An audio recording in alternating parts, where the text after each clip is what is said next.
কাইলৈ অসমলৈ আহিব কংগ্ৰেছৰ ৰাষ্ট্ৰীয় সভাপতি মল্লিকাৰ্জুন খাৰ্গে আৰু বিৰোধী দলপতি ৰাহুল গান্ধী। বকো ছয়গাঁও সমষ্টিৰ বনগাঁৱত আয়োজন কৰা এখন কৰ্মী সভাত অংশ ল'ব দুয়োগৰাকী শীৰ্ষ নেতাই।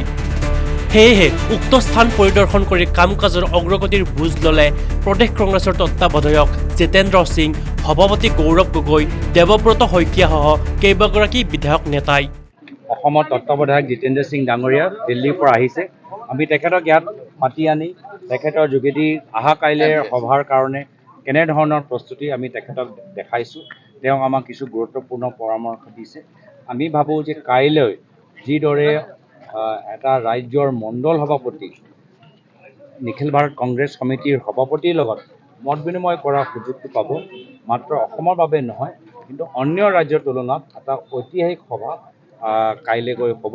যিহেতু আজিলৈকে যিমানবোৰ আমি সভা এই বছৰ আমি দেখি আছোঁ বিভিন্ন ৰাজ্যত, কোনো ৰাজ্যত এনেদৰে মণ্ডল সভাপতিসকলে এই ধৰণৰ সুবিধাখিনি পোৱা নাই।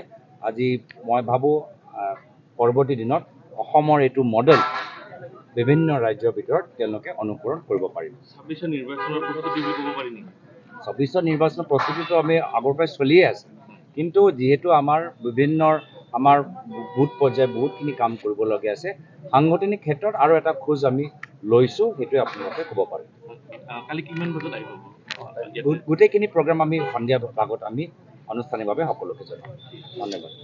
বকৰ পৰা Dhanmoni Medhi, news desk report.